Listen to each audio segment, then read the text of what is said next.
Hi, everybody. It's Andy from Inside the Music. And in case you're not aware of it, I do an interview series called 5 and 5. And what I did today was I took clips from each of those interviews I did, and I made you a video to check out. And if you're interested after checking out the video and you'd like to do an interview with me, you can hit me up at ohstudio.usa@gmail.com. Once again, that's ohstudio.usa@gmail.com.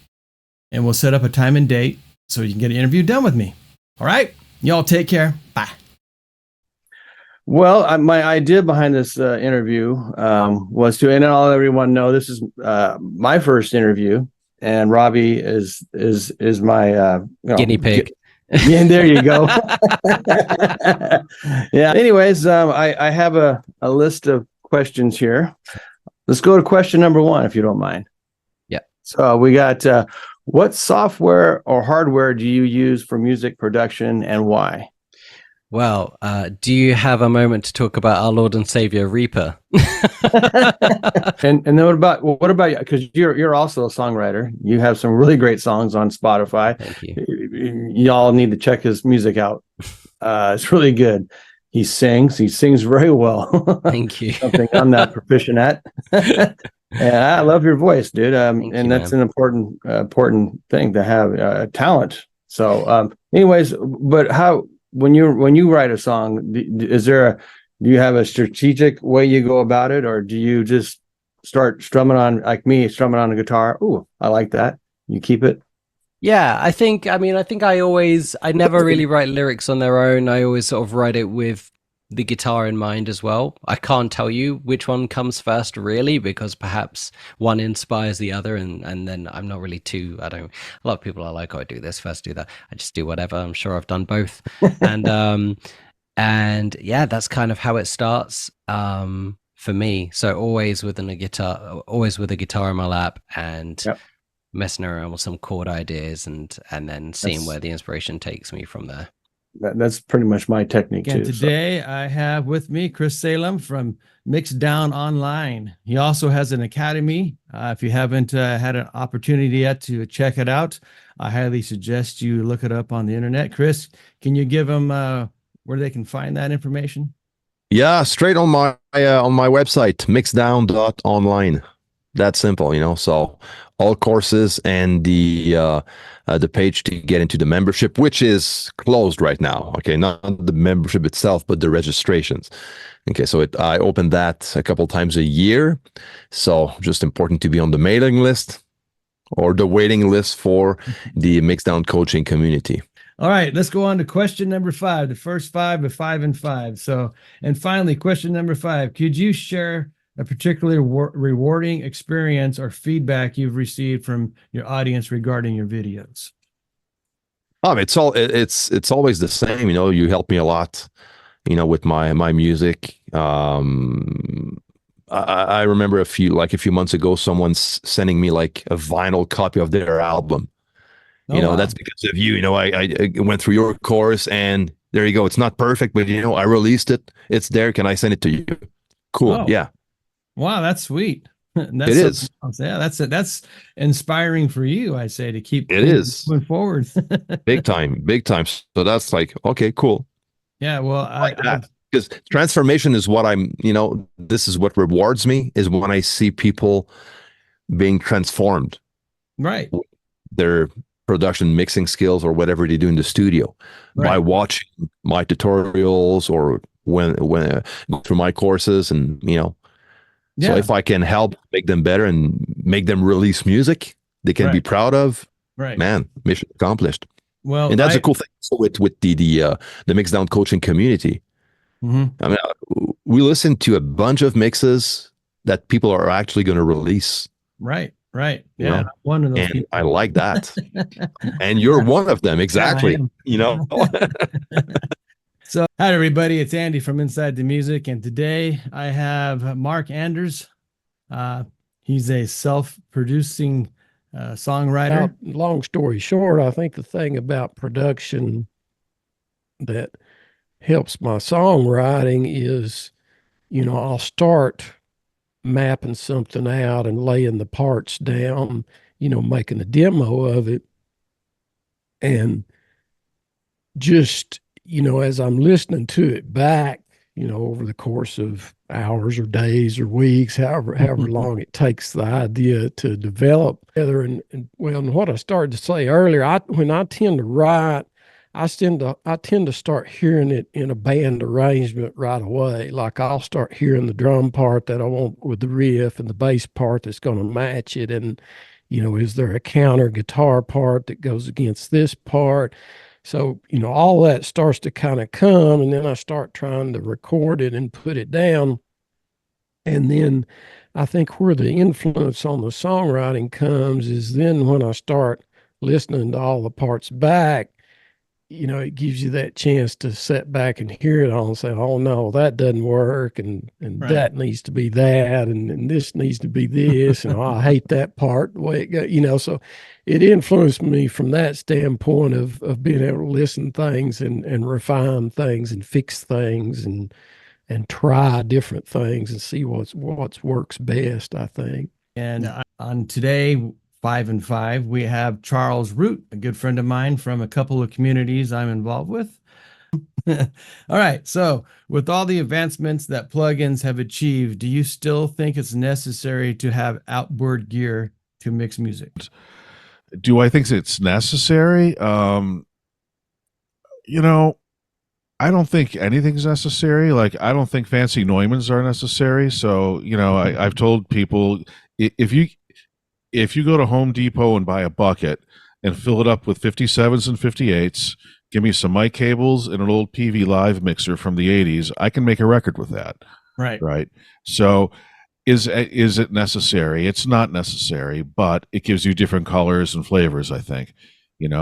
For recording, I love outboard gear because because I'm older and I used to, work with 2-inch tape and all that stuff. So I'm used to, going through consoles, and I have a Toft 32 channel console that I like to track with. So I have all my mic pre's are all in one console and do the Al Schmidt thing where I can ride faders in real time while the band's tracking. And that way the balance going into the, DAW is, like what we used to do on tape. You want to try to get it as close to the record as you can. Right. So is outboard gear necessary for mixing and recording and stuff? It's not. Plugins are awesome. It's not. However, I always just say work with what you got and make the best of it. Yeah. And if you are fortunate enough to get your hands on some gear, or you run across something at a yard sale or a pawn shop or something like that, just grab it. I mean, yeah, I have a saying that I got this from my old boss. He said it's always better to have a tool and not need it than to need the tool and not have it. that is correct, man. All right. Question 2. Go-to mixing technique that adds something extra to that sound that you're looking for. Always the first thing that comes to mind is I love to set up the delay buses for vocals, but I'd also use it on instruments sometimes.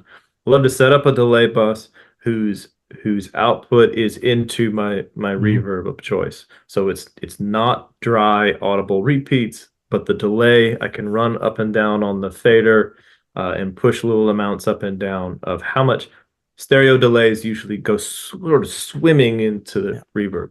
Let's go on to question 4. Okay. What do you find the most challenging to record? And I know my answer is, but I'll let you go. Ooh, most challenging. Well, my answer would probably be different if I had followed the path of full-time commercial studio work, because I bet you the folks that are full-time and have run bands and artists through their place for 20 years, I bet they have some wild stories about the kazoo that one time that the artist really wanted to be on there and they just couldn't figure out how to get it to sound good, or the whatever. But for That's me, classic. yeah, right. I mean, you never know. Right. I've never had to record a baritone sax, so I don't know. Yeah. But no, for the hardest,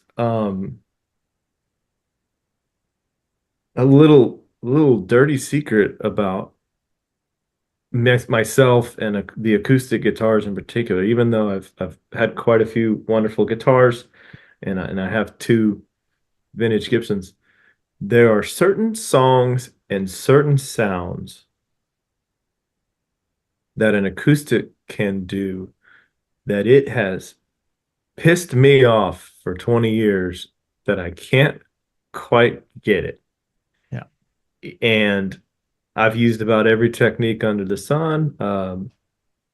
I've certainly experimented to death in this space, which you can't really see kind of what's actually wrapped around me. I'm kind of in a dining room that's got some acoustic treatment on the ceiling and all through the sides and bass traps up here, stuff like that. My space in here is not dead. It's a little bit alive because of wood floors and that opening into the living room. So it's kind of a nice blend of treated, but not isolated. I don't have a vocal booth. Right. When I record acoustic guitar, the AC's turned off, the fridge is unplugged. I make sure the dryer's not running 3 rooms down. And then it does the job. But there is a sound that some producers have been able to get out of an acoustic guitar that I just can't get. I'm chasing that. I chase that all the time too. So what I've done on this once, let's see, what song was it? Dog Day Afternoon that we released a while ago. What I ended up doing was I did an XY pattern stereo recording of it, and then I took another mic, stuck it directly behind it to get kind of a room ambience, and then I took another mic and I stuck it toward the body. Yeah. I wanted that lower end because I'm always chasing that thicker tone. The brightness of an acoustic's easy to grab. That to me, that's an easy thing. But it's that lower mid tone that I want. I want that, what it sounds like in my head when I'm actually playing it. That's what I want. So exactly. It's that sound that I'm hearing from here. But. Yeah. And what I did was actually I used the technique that Warren uses on bass. I wiped out one side of the low end and wiped out the other side of the high end. Oh, no kidding. And I blended it, and that kind of achieved that, where I was looking for. I'll be darned. Yeah, I never would have thought to try that on acoustic. I use that technique usually on bass when I mix. Right. But because I'll try it just to see what it does, and that to me it worked on that particular song. Now I haven't done it since, so yeah. But and what you said a second ago is right too. Like there's some sounds that acoustic, like if you want that pretty high end strumming where you've got a full rock band mix and the acoustic's really just occupying some space. I don't know what the actual range is, but that high end part of the space doesn't have any body, easy to get. Right. But it's that intimate songwriter finger style or something. Or something, but that's the elusive sound for me. It still is. And, and I've it's probably the reason why I have a Royer Ribbon mic. So I was like, maybe that's the sound. Sometimes it is, sometimes it's close. But you're right. And the other thing too is that string size I notice makes a big difference. Huge believe difference. it or not, so does the pick, so does the humidity in the air. Right. And whether you're 10 inches or 12 inches from the perfect spot, like right. That matters so much. It's nuts. You can just you can just do this and it changes dramatically. And I have to watch myself do that because I have a tendency to move when I play. Same. But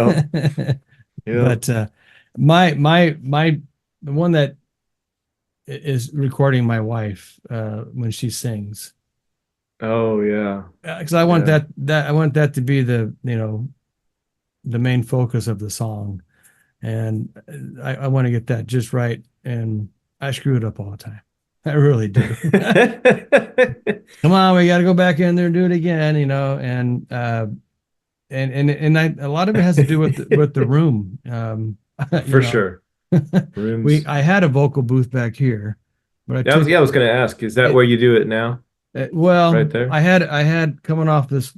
Let's see, that wall here. I had another wall coming off. Oh, And yeah. I wanted more Yeah, space, so I closed did off. away with it. And man, you talk about a difference now, because now it's way more of the room. I don't have anything on the ceiling, and I have laminate flooring on the floor. So I need to get some carpet for the floor, and I'm not going to do anything with the ceiling. But as far as, it's much more open sounding now. It doesn't have that, Yep. you know, tightness that we had when she's in that, you know, just going back and forth off those walls. Yeah. So it does make, and I haven't tried the isolation booths, you know, where you put the microphone in the isolation booth. I haven't tried that stuff. I've got one. I did not end up using it on my last project for myself, because I don't know, I found just the right spot in this room, faced just the right way, where I hit the right brim sound with my voice. But I'll be honest, like on my next 4 songs, I'm recording them elsewhere. I can do so many things here, but I'm recording them in a proper vocal booth, same place I'm working with my buddy to record drums. Yeah, exactly. What most likely what I'll do the next time here we're in here recording, I'm going to stick it right in that corner right there, so at least I have 2 walls reflecting back toward the microphone, you know. And I don't go right against the wall, but it'll definitely, you know, give that balance back to it, I hope. Sounds like a good plan. Anyways, have you taken any master classes? Yes, one recently within the Academy you're on about. Oh, nice. Yeah, the Rockfield one. Oh, wonderful. And that was 4 weeks ago. And what did you learn from it? What did you take away from it? It was my first experience of witnessing tracking live. So it was understanding the communication between the engineer, the producer, and the band.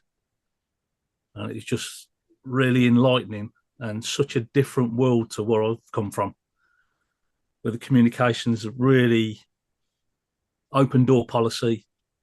You know, and so Warren was doing the producing. He's very clear with his advice to the band. The band took everything on board and then gave them their clear feedback, and then the engineer just dovetailed straight into it. It was seamless the way it worked. It was brilliant. It's also a fantastic place to meet people like yourself. Right. I've met 11 other Academy members, all exchanging ideas, details, because what you don't see on the masterclass videos is all the conversations afterwards. Yeah. Over dinner and over breakfast and all that sort of stuff. Howdy, everybody. It's Andy from Inside the Music. And on today's 5 and 5, I have my good friend of mine, longtime friend, old bandmate, Rod York Baker. Roddy, how you doing, brother? I'm doing well today. I'm so happy. I'm sorry. I'm excited. You can tell I'm excited because you're here. we don't get to converse all that much as we should. So, but anyway, I'm sorry. I'm excited. I'm here too. Well, and I just told my brother about this the other day, and you had an opportunity to try out for Ozzy Osbourne, didn't you? Oh yeah. Yeah. So it was a great day. So I was at work. I was busting my knuckles down at the local garage, and so that's part of a lyric to one of my songs. I know it is. But, yeah. I know. And I heard on the radio, local radio, KCAL, I think Stu, Tiffany, and Jimbo had Ozzy on board, and he said that we're doing auditions for bass players. It's when Sharon was putting his things back together for him, and so I told my boss, I said, "Hey man, I gotta cut out." And he said, "Well, why?" I said, "I'm going to go audition for Ozzy." And so, so I knew one of the songs because we played it, but there's 2 of them that I didn't know. I think it was "I Don't Know" and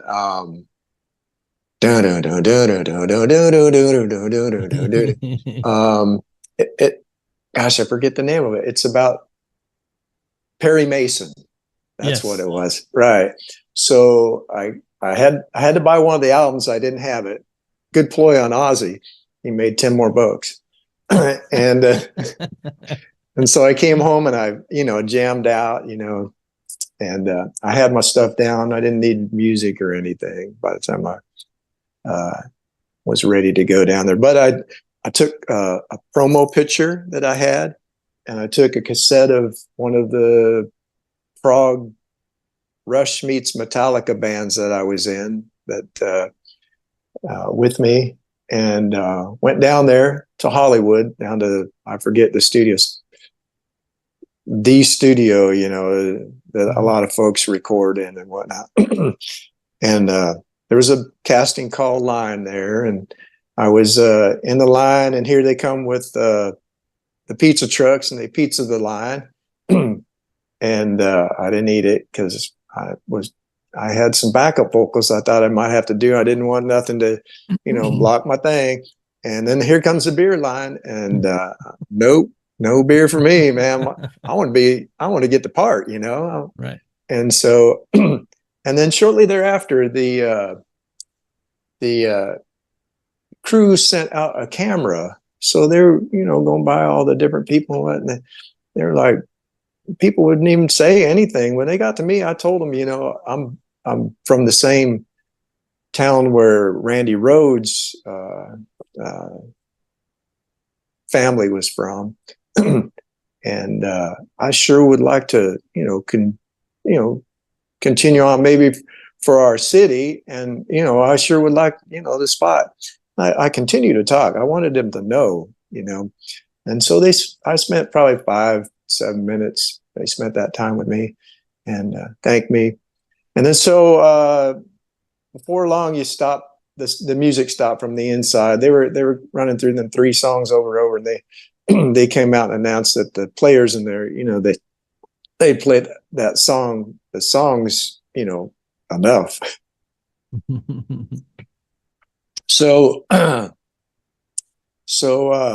But they encouraged everybody to come through and meet who was doing the auditions. So I got inside there, and there's Sharon and Geezer's wife. So I got up there, and nobody had their promo pack, nothing. And so I handed Sharon my promo pack, and she's like, you know, thank you. She said, no one brought anything like this. I said, I want the job. I told her. And, you know, and so, well, came home, and I thought, well, that's that, you know. And so a few days later, I'm back at the grind, and my boss says, hey, your wife's on the phone. And so I get to the line. She said, you're not going to believe who called me. And I said, who? And she said, Sharon Osbourne. She said, because my number was in my promo pack, you know. She said, well, Rod didn't get the job, but we got his stuff, and he was one of the top ones because we listened to what was on the tape and whatnot. And if something doesn't work out, we give him a call. So, you know, very, very classy of Sharon and Ozzy and whatnot to put that on, and to Beard and Pizza the line. That was super cool. And the callback was totally professional. So it was it's worth telling, like I'm telling you. Yeah. I do have a couple favorites that I'm working on right now. I'm working on a horror movie album, like for a soundtrack for a horror movie. Really? The movie's never been written or recorded. You know, there's no movie. It's all in my head, and it takes, like, the movie is from 1982 or 83. So the music's kind of synthy, kind of like Creep Show. Or awesome. Something like that. Yeah, it's gonna be fun. So that was one of my favorite things to watch, was the Creep Show. Yeah, Creep Show and Creep Show 2 are great. Yeah, they Thanks are. for the ride, lady. Still scares me, and that's why I'll never pick up a hitchhiker. Exactly right. Or go swimming on a raft. Yeah, isn't it fun to think back on our childhood and what we used to, watch compared to nowadays? Oh. I'm lucky because I have teenage twin girls, and so we get to go back and revisit those type of movies, and we're introducing them into more of the horror genre right now. Yep. And my one daughter, she loves them, and my other one, she can leave them behind. Not really, care. Yeah, I thought that was fun, like shaping the kids as, like, here, watch this movie. This is the greatest movie ever. It's called UHF, starring Weird Al Yankovic. I love that one. And then you have to make a Twinkie wiener sandwich, which is a Twinkie with a wiener and some easy cheese on top of it. I forgot about that. Disgusting. Do not eat one ever. So, question number 5. What do you enjoy more, the writing process or the production side? Oh man. I kind of like I wish somebody would mix my stuff and master it for me, where I could just write my songs, be like, here, it's done, just mix it, put it out. And then somebody will handle all the social media shit for me and make the videos and do all that. And then all I have to do is sit back and play some guitar and some keyboards and write some drums and just maybe sing a little bit. Yeah. I would rather just, I do love mixing though, also, but it's easier to mix other people's stuff, I think, than your own, because like by the end of it, you're so like, oh, I've just spent, how many times did I hear the song while I was writing and composing and then trying to figure out what needs to happen. And then you come back and you start the mixing process. You mix it, maybe you're at 300 listens and you got to master it, another 50 listens or something, but maybe it doesn't take that long to master it. But, by the end of it, you've listened to the song 300-400 times, it feels like.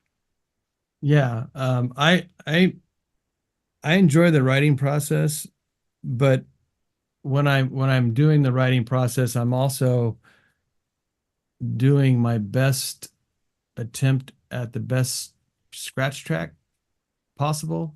You mean like kind of mixing as you're going? Yeah, kind of mixing them as I'm going. That's kind of the same thing I do. I think what I would call a scratch track is like a vocal that I'm going to erase later.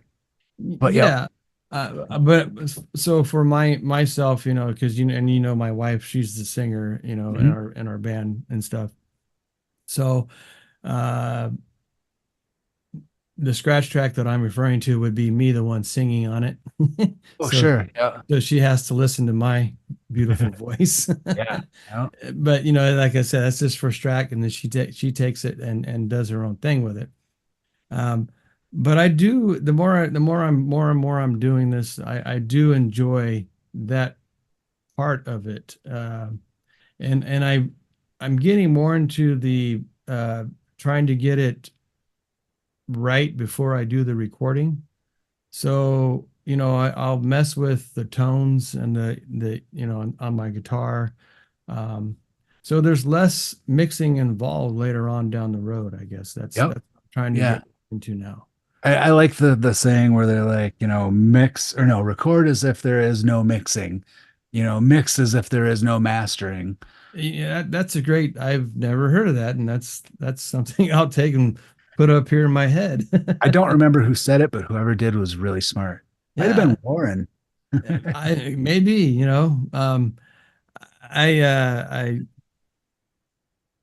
I just recently mixed a song for fun, and it was through Joe Carroll, who's part of the Produce Like a Pro Academy. And the quality of the recordings, when I just did a simple gain stage of the music, man, it sounded great at that point. Everything else was just to enhance, to bring out the, what they already did. It's nice when you don't have to do very much. Yeah, it's so true. I kind of I used to golf a lot.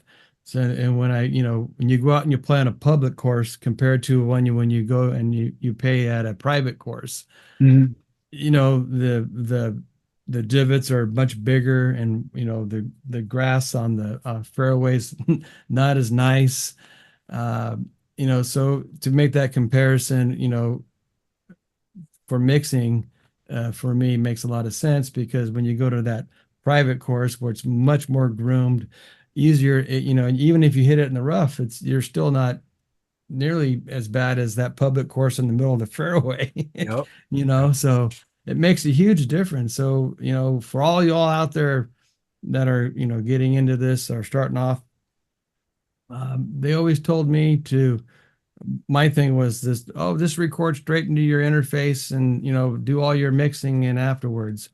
But I'm kind of going old school. I kind of want to go back to that. Oh, I am going back to getting things set before you start actually recording. That's how I like to do it, Right on.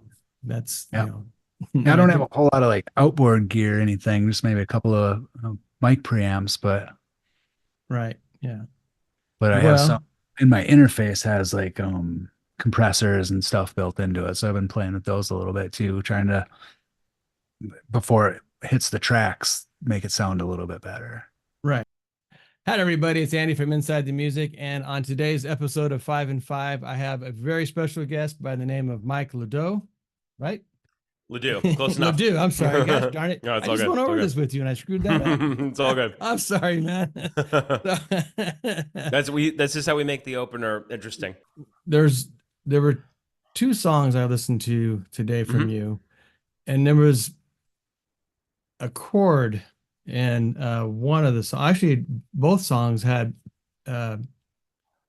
this certain band from the early 2000s, and I'm curious to know if they had an influence on you, and that's Puddle of Mud.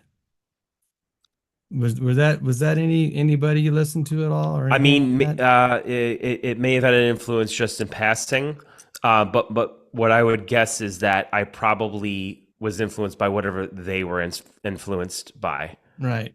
Okay. Because man, like whether it was like Nirvana or Alice in Chains or Soundgarden.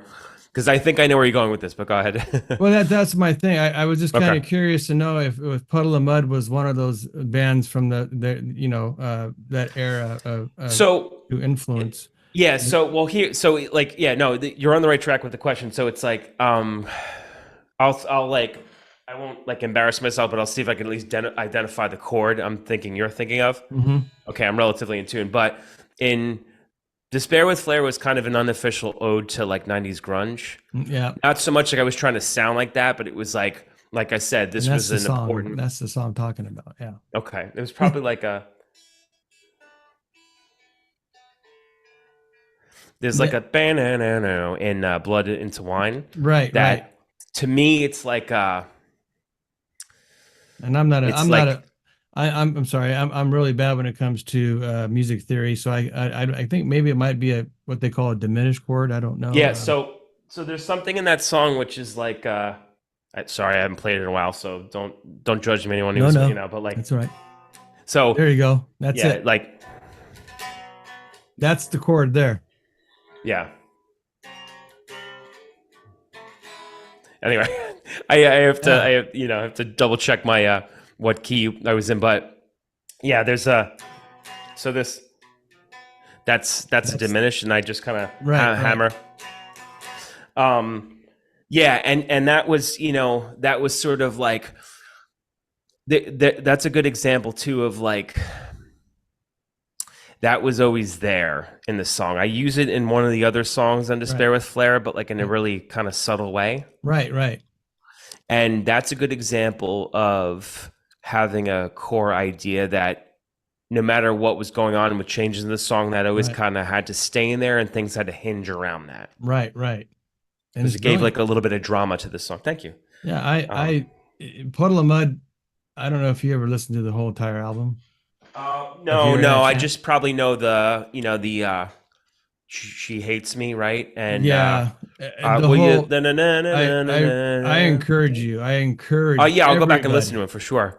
That first record they did, and I think it was Fred Durst from I think he was Limp Bizkit. I think he's the one who produced it. Oh, interesting. Okay. Or discovered him, one of the two.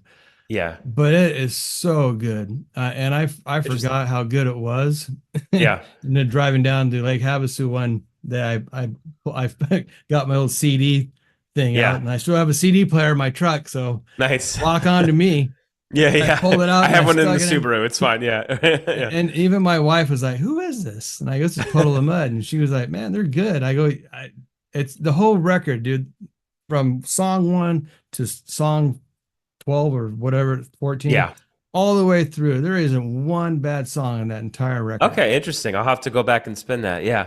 And again, you know, it may have all went into the hopper, the musical hopper, you know, where like, because I'm sure I at least heard 3 of their songs from, you know, radio play, etc. They were, you know, at that era, we went through the Alice in Chains era. We went through Nirvana, and then it was moving on to Linkin Park. Yeah. And then Puddle of Mud. Okay. Interesting. And those, you know, the first Linkin Park record, another outstanding, you know. Yeah, that is good for sure. One, you know. Yeah, there's so much great music, like, you know, throughout the 90s into the 2000s. We really were lucky, you know. Hi, everybody. Welcome back to Inside the Music and 5 and 5. Today, my guest is Damian Tremblay. Question number 4. How important is practicing your instrument to you?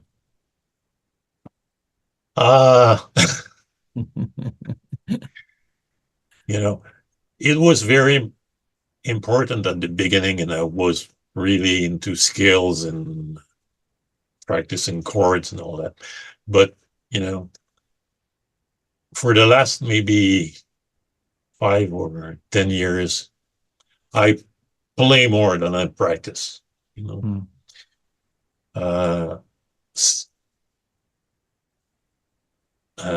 The mixing and recording part of the process have taken a big part of my schedule. So I have less time to actually sit down and practice scales, but, you know, I'm more into, you know, playing guitar and trying to write songs than actually practicing now.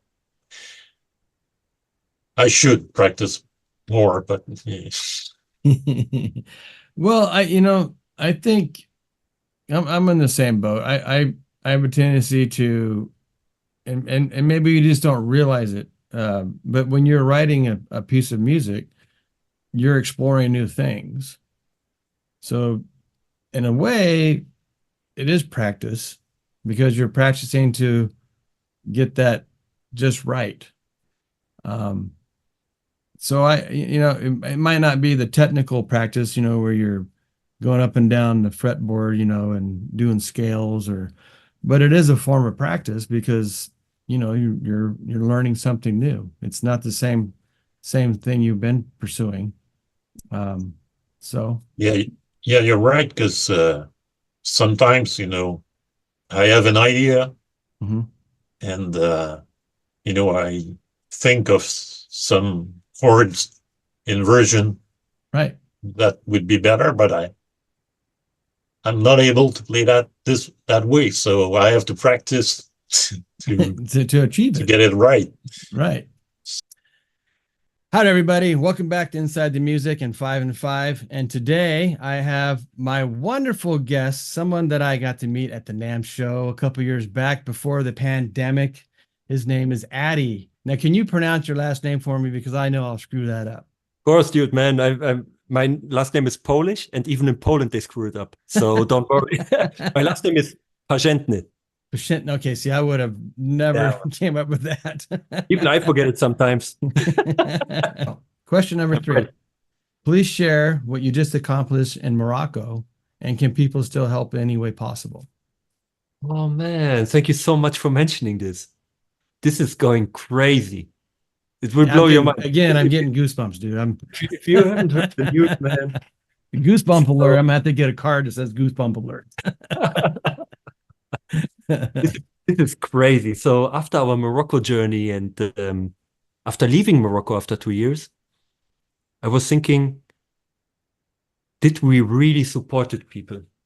Was it a real support, you know, making music videos, recording all the songs, having a good time?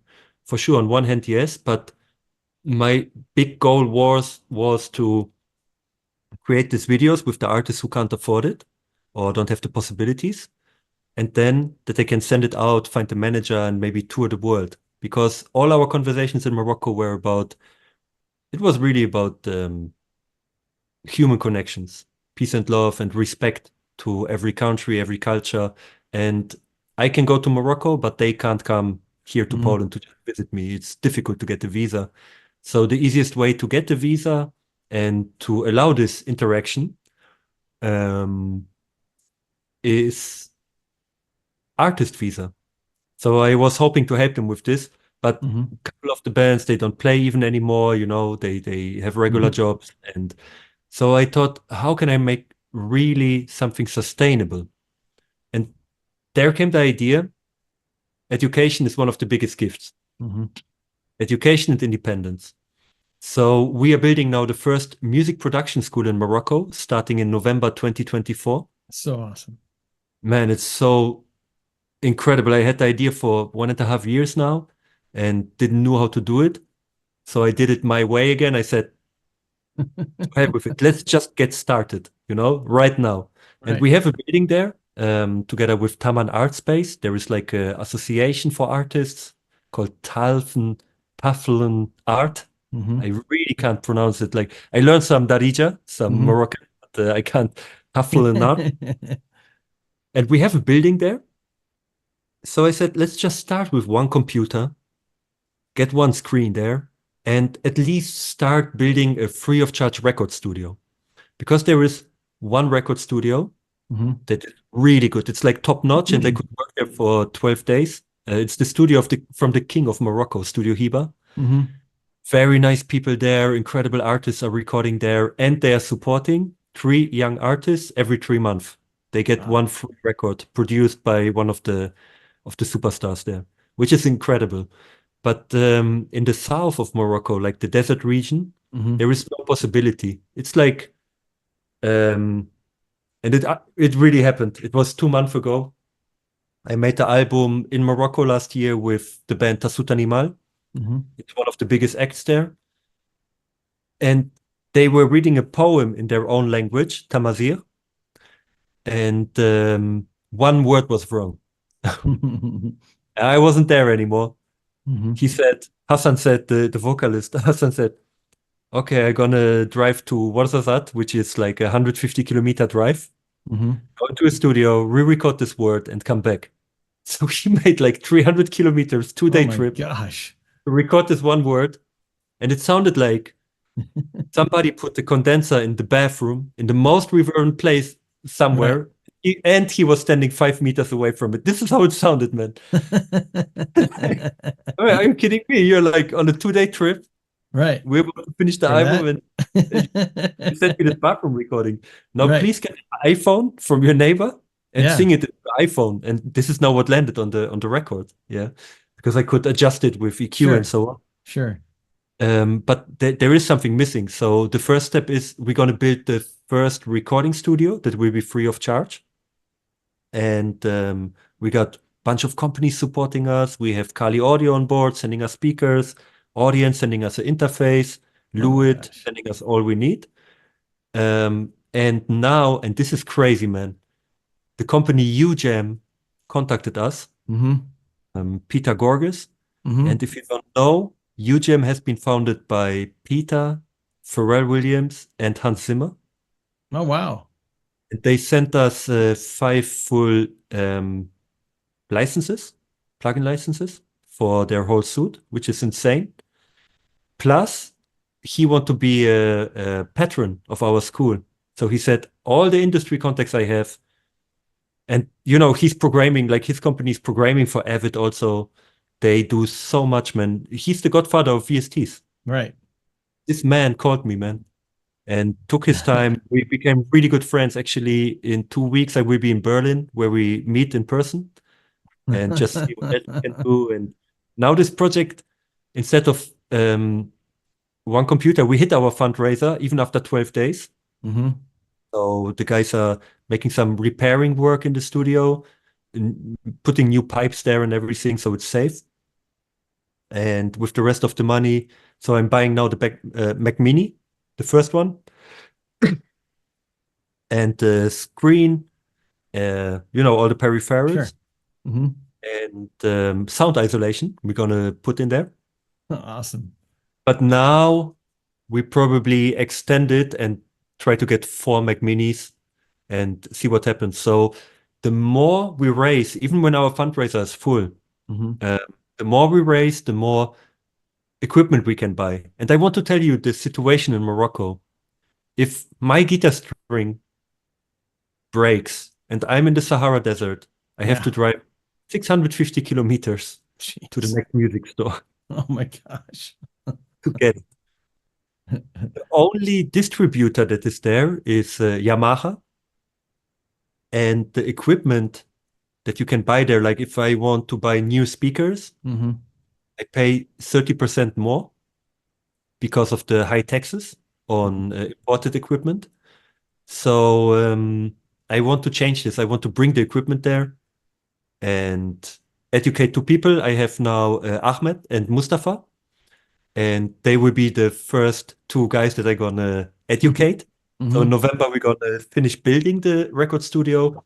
Then I show them how to operate it. Sorry. No problem. Then I show them how to operate it. And the whole idea is independence. It's not my music school. I will not bring my clients in there. This will be completely separate. The main idea is independence through education. Sure. Because once they know what is sound quality, how does it work, how does mixing work, there is nobody saying like, this is how you make a mix. Everybody's learning from YouTube, but there is no standard.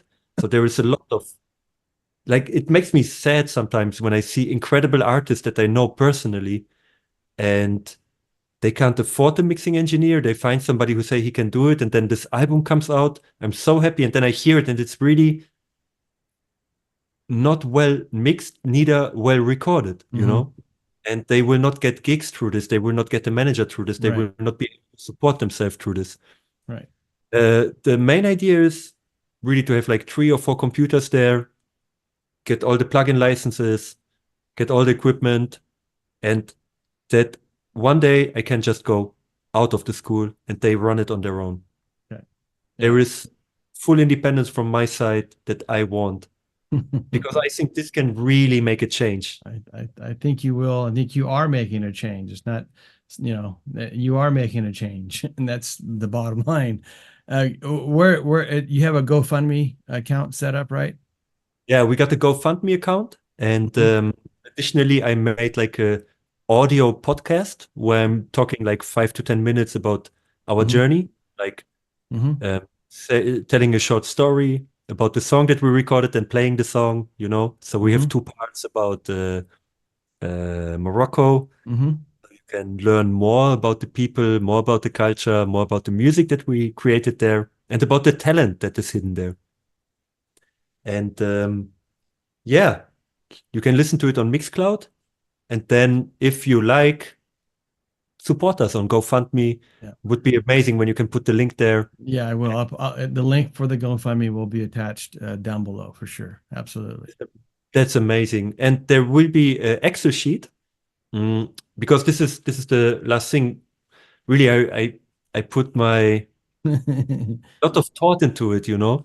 There is an Excel sheet, and every penny that got on my account, I will show you with the bill where it's getting spent. Because I saw so many fundraisers, and I'm sure if the money for fundraisers would really go to the place, this world would look very, very different, much, much better. Yes. But for our fundraiser, there's 100% transparency. Everything with screenshots, even videos if you want, you know, every single step. Even if I send €1 somewhere, you will see where it goes and why it goes there. Right. And you know, and the other thing too is when you're watching the video, look at the smiles on their faces.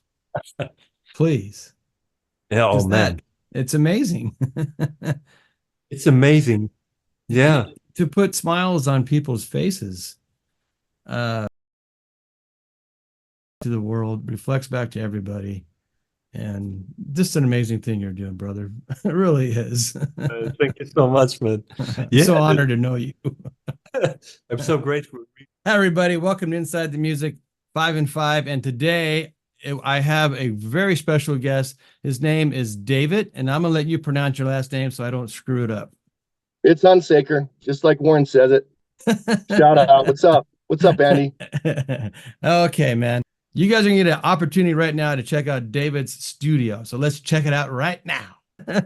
So you're seeing the control room here, and there's my setup. Got one of those icons control surface. Okay. It's pretty cool. Okay, now let me ask you about that icon. Don't go back to that real quick.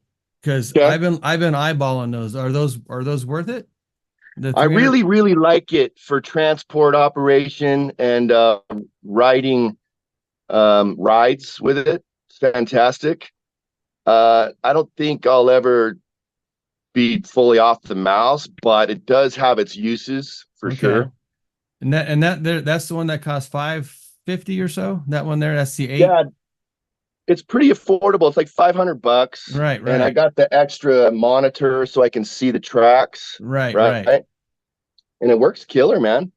Oh, the other real use for it is arming and disarming tracks. And like if you're tracking vocals and you just need to go bop, bop, bop, bop, right. Instead of, while you're maybe producing, it's very handy. Yeah, I'm really eyeballing those things because it would fit perfectly on my desk. That's what I like about it, is the compact size of it as well too. So that's cool, what man. I love about it as well. Sweet. Okay, on with the tour.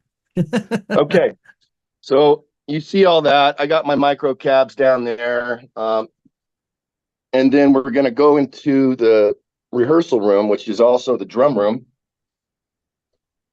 I don't have a lot of lights on, but it's a decent size. There's my kit. Nice. What do you play? It's all mic'd up. I've been doing track work for my pet project, so I'm working on drum tracks right now. And we also rehearse here. It's a decent sounding room. You could probably hear how tight it is. I kind of dubbed it. Yeah, I can hear it. You can definitely hear the difference when you walked into it for sure. And then my infamous snare mic shield. I don't know if you can see that. Yes, I can. And then, so what do you got over there behind you? You use for tracking? I see you had a. So I did this so I could produce myself, like taunt myself as I go. I've got a monitor and a keyboard with a track pad, so I can sit down here to my drum kit, and I can just taunt myself as I go and track myself. Okay. Wow. So I set my sound, and it pretty much stays that way. That's awesome, dude. Can make tweaks and make small adjustments if I need to, but yeah, man, it's worked out killer. So I could be super productive, This is awesome, dude. Yeah, it's been awesome. It's been a game changer, man. So I can see my tracks and everything right there. Right. And then over there on your mixing board, what's your little mixing board you have over there? So that board is for PA and for other things like learning music, and I can subgroup things, but I don't use that board necessarily for preamps for recording, but it's there for other things. That's sweet, dude. All right, next room. Dude. What's the next here? That's pretty much it. This is my hi-fi room over here. I know it's dark, but this is just my hi-fi setup. I got tape and records and, Yeah. Dude, that's sweet. I live on a golf course.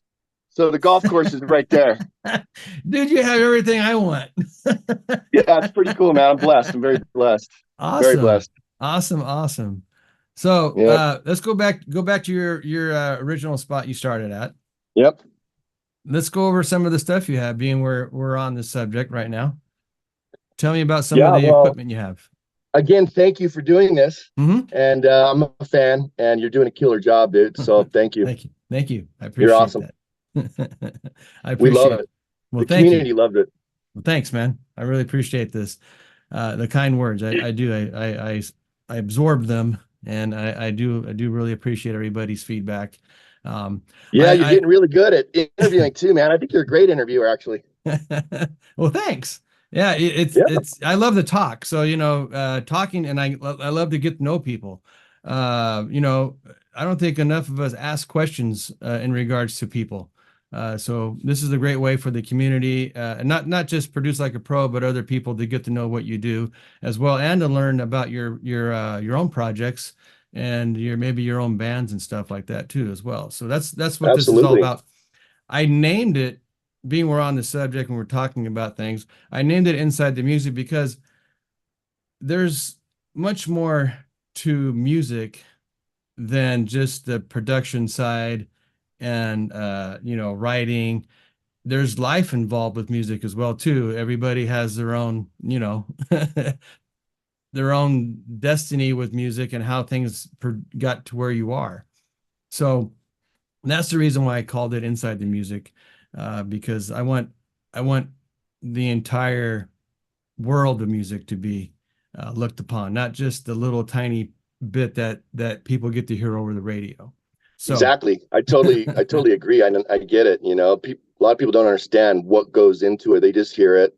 Right. And it might be a commodity, but there's a lot of stuff that goes into it.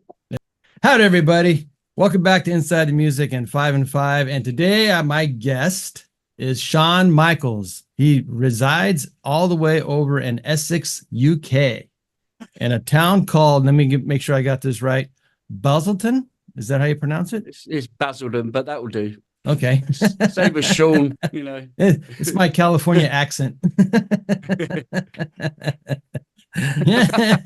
Well, see, that's kind of an interesting thing here. I never really thought about this because I'm the youngest in my family too. Just myself and my brother.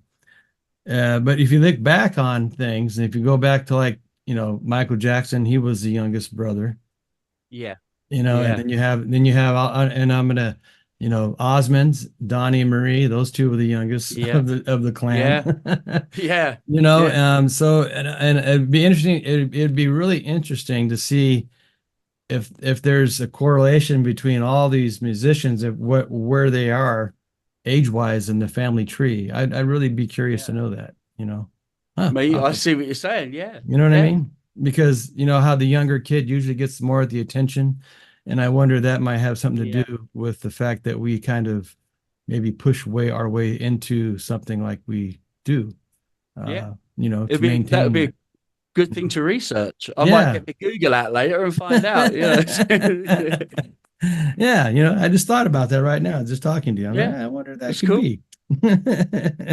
I'll let you know because I will Google it. Yeah, please do. Let me know. And then it'd be fun to share with everybody in regards to it, you know, if there is any valuable information on it. So yeah, I'll let you know. Yeah, absolutely.